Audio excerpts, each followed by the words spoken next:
ॐ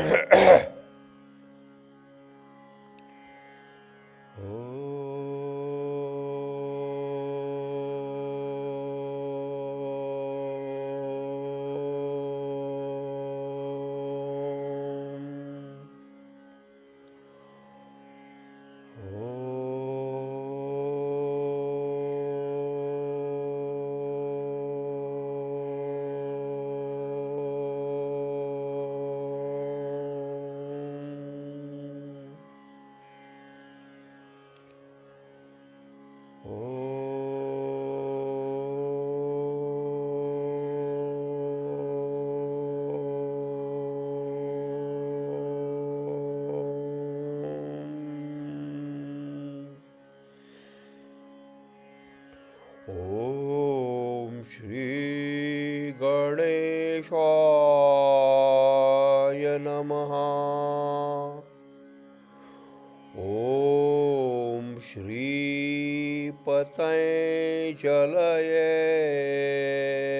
नमः। अथ श्री पातञ्जलयोगदर्शनम्। विभूतिपादः देशबन्धश्चित्तस्य धारणा तत्र प्रत्ययैकतानताध्यानम् तदेवार्थमात्रनिर्भासं स्वरूपशून्यमिव समाधिः त्रयमेकत्र संयमः।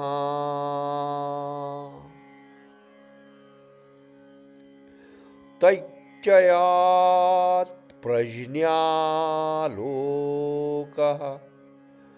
तस्य भूमिषु विनियोगः त्रयमन्तरङ्गं पूर्वेभ्यः तदपि बहिरङ्गं निर्बीजस्य।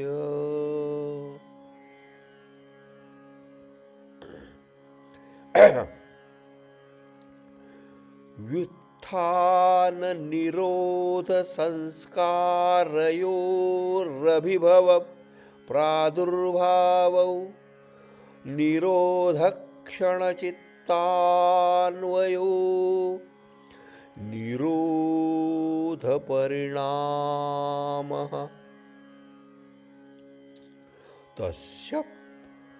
तस्य प्रशान्तवाहिता संस्कारात् सर्वार्थतैकाग्रतयोः क्षयोदयौ चित्तस्य समाधिपरिणामः।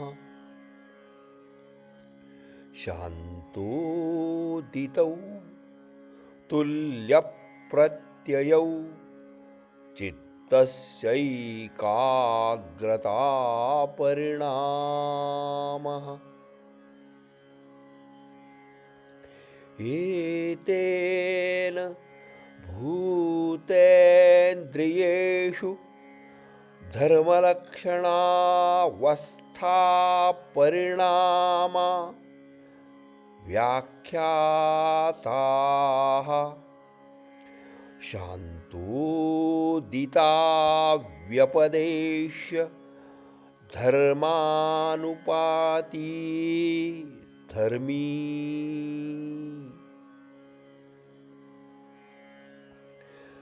क्रमान्यत्वं परिणामान्यत्वे हेतुः परिणामत्वे गुणत्रयसंयमादतीतानागतज्ञानम्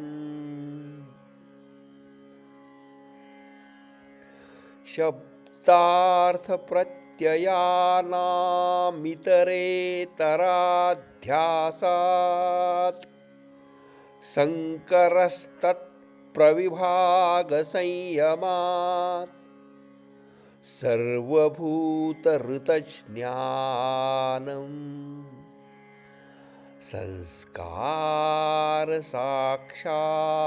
संस्कारसाक्षात्करणात् पूर्वजातिज्ञानम्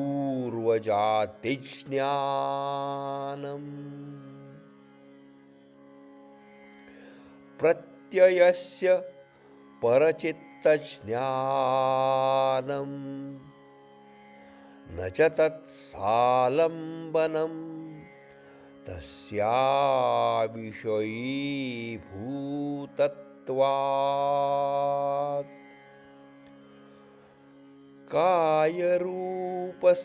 कायरूपसंयमात् तद्ग्राह्यशक्तिस्तम्भे चक्षुप्रकाशासंयोगेऽन्तर्धानम्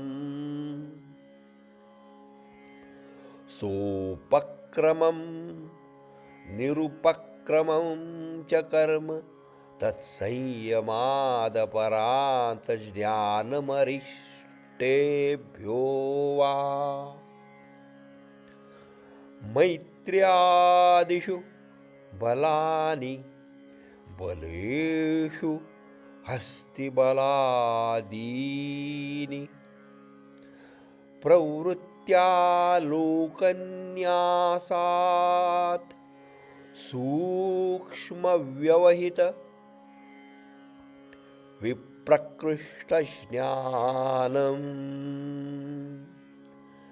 भुवनज्ञानं सूर्ये संयमात्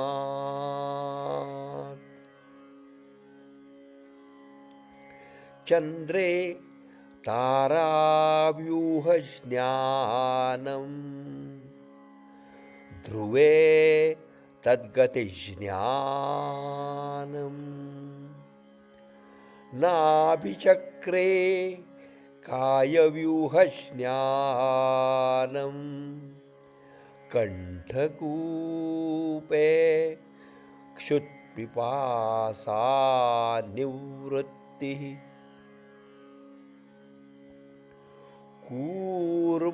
कूर्मनाड्यां स्थैर्यं मूर्धज्योतिषि सिद्धदर्शनम् प्रातिभात्वा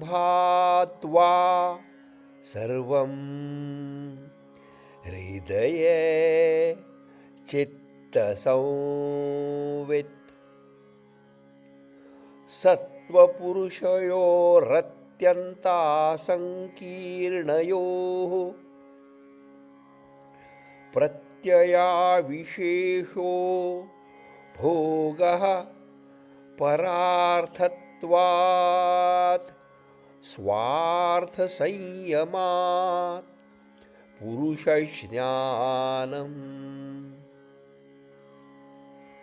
ततः प्रातिभश्रावणवेदनादर्शा स्वादवार्ता जायन्ते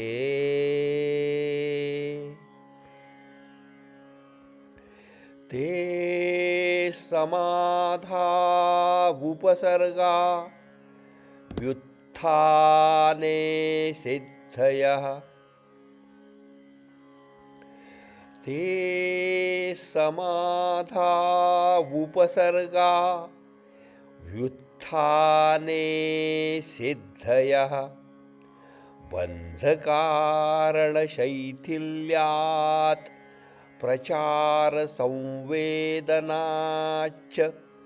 चित्तस्य परशरीरावेशः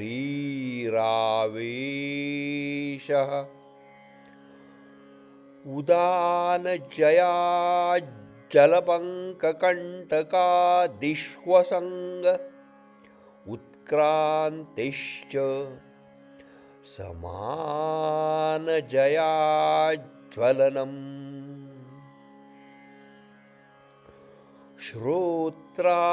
श्रोत्राकाशयोः सम्बन्धसंयमात्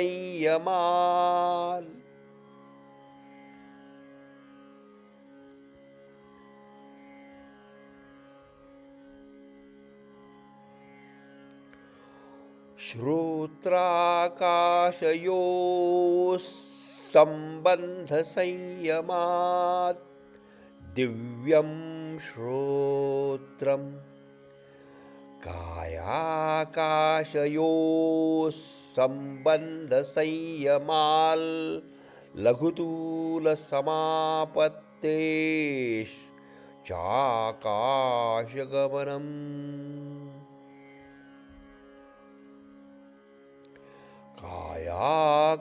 कायाकाशयोः सम्बन्धसंयमाल् लघुतूलसमापत्तेश्चाकाशगमनम्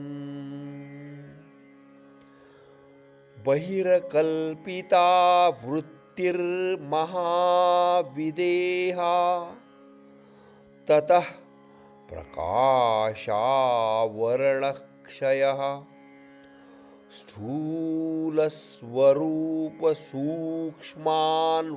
स्थूलस्वरूपसूक्ष्मान्वयार्थवत्व संयमात् भूतजयः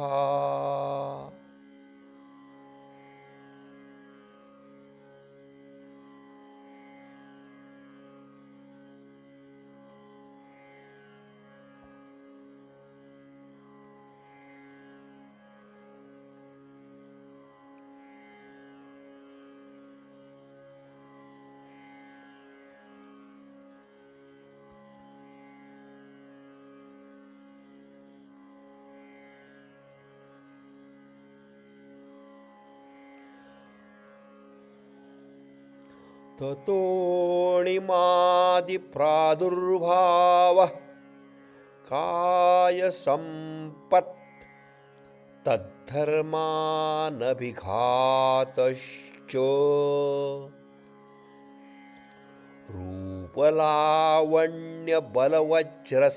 रूपलावण्यबलवज्रसंहननत्वानि कायसम्पत्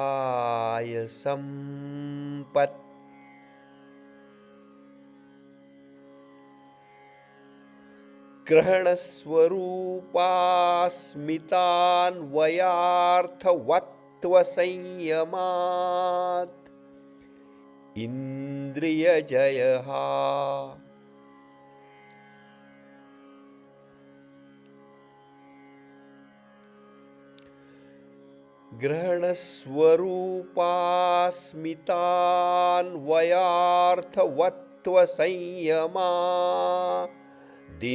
ग्रहणस्वरूपास्मितान्वयार्थवत्त्वसंयमादिन्द्रियजयः ततो मनोजवित्वं विकरणभावः प्रधानजयश्च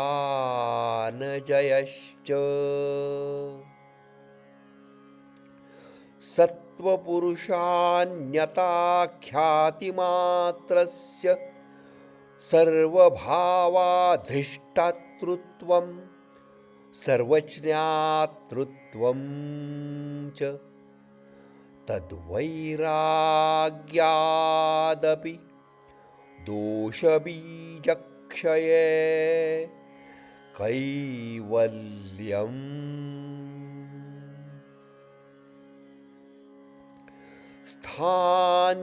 स्थान्युपनिमन्त्रणे सङ्गस्मयाकरणं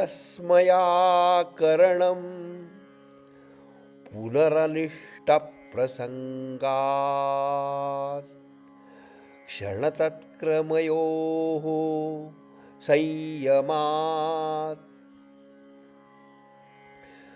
क्षणतत्क्रमयोः संयमात् विवेकजं ज्ञानम् जातिलक्षणभेदैरन्यता नवच्छेदात् तुल्ययोस्ततः प्रतिपत्तिः तारकं सर्वविषयं सर्वथा विषयमक्रमं चेदि विवेकजं ज्ञानम्.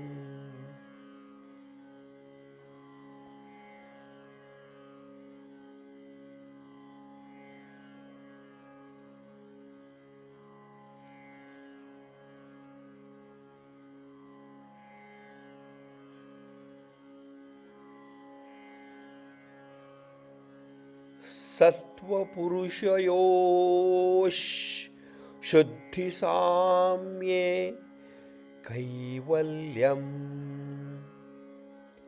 इति श्रीपातञ्जले योगशास्त्रे विभूतिनिर्देशो नाम तृतीयः पादः. ॐ शान्तिः शान्तिः शान्तिः.